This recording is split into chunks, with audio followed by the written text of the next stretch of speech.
What is going on, everyone? It's the Reformation Keegan, and I'm here to give a mini analysis. It's not going to be a super long video of this new Predator versus Spider-Man series that's out. I've read the first two issues, and I am beyond blown away. And I'm going to state why. I have never been the biggest Spider-Man fan, truth be told. And I'm always more of a DC guy than I am a Marvel guy, as many of you know. But I do enjoy a lot of Marvel stories. So I recently read Daredevil Cold Day in Hell as well, the first two issues.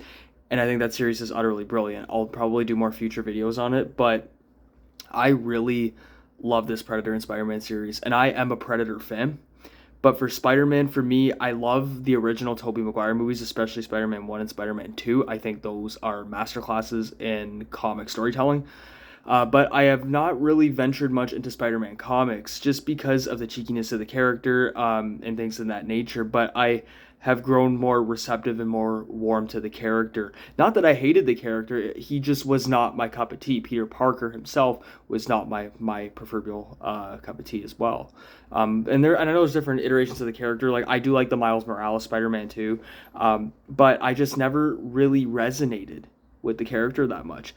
But this miniseries between Spider-Man and Predator thus far is incredible, and it doesn't have as much cheekiness. There is some comic relief, with Jameson, obviously, but also with Peter kind of still being young and still being immature, but having to deal with this serious threat and Predator. And it also has the presence of Kraven the Hunter, who I find to be a very underrated character, just generally speaking. But the best part of this so far is just the flow of it. The flow is incredible, and from the first issue, it had me right away within the first few pages.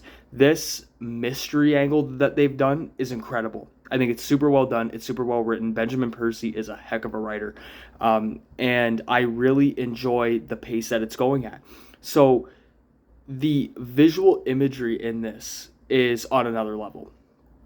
And to see the way that Predator is slowly prying away in the city is really well done. The fact that you have people skinned and they're hanging down is very grotesque, but it's a good macabre, as we would say in literature. The macabre of the visual imagery is something that is really appealing to the reader, and it's definitely a book that you have to be more of a mature age to read. This isn't a stereotypical Spider-Man story with just all comic relief. Like this is very, very dark, very, very deep, and it's a serial killer mentality.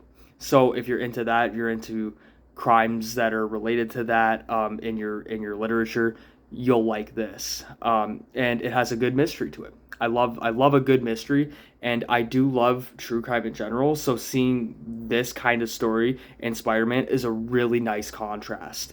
And Predator to me is a perfect foil for Spider-Man because it causes the character to get to that serious nature that we're trying to get him to. And the visual imagery, as I stated a bit earlier, with having all of the skinned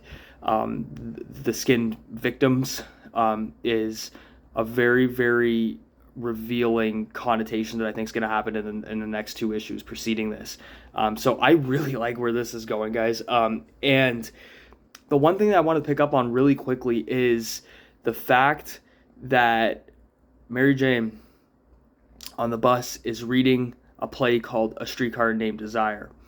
So from an English major's point of view, A Streetcar Named Desire can be a connotation to a lot of things. Blanche, who's the main female protagonist in the play, is a victim of assaults. And I think the book here was meant to foreshadow that, not just for Mary Jane, but also for Spider-Man and Peter Parker himself. So I think that using the book A Streetcar Named Desire to get to the connotation that impending tragedy is coming as a negative omen is a really good way to portray Predator as this major threat. And what I noticed about the drawing in the book, and I have it in my bag and board, but the drawing within the books themselves, they have a lot of blankness, but then they'll have a title of something because that's, I think, what Ben Percy wants you to see and make you ask yourself. And when I saw A Streetcar Named Desire, I knew that this was a foreshadowing tactic used in literature to show what impending tragedy is going to eventually ensue, and then have the reader connect the proverbial dots.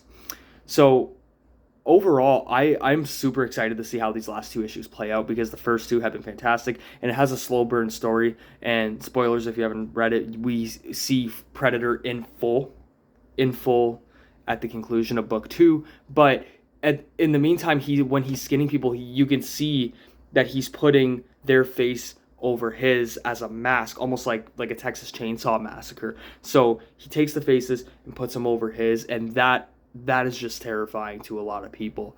And I think it causes a great aesthetic in this book, which sounds like a paradox, but I think it ultimately serves the purpose of having Peter take this very seriously and also show that he has a more badass side to him. And I am growing to love the Spider-Man character, especially through stories like these where they're very gritty and very edgy. So I like where this is going. Like I said, most of all, don't forget to like, share, comment, and subscribe. Let me know what you think, because I think the Streetcar Named Desire is a very indicative trait that Benjamin Percy's using to use this narrative going forward. So let me know what you think, and I hope to hear more from you. And we are on the road to 500 subscribers and 3,000 watch hours. So if you can contribute to that, I would greatly appreciate it, as I'm trying to become a YouTube partner. See you soon.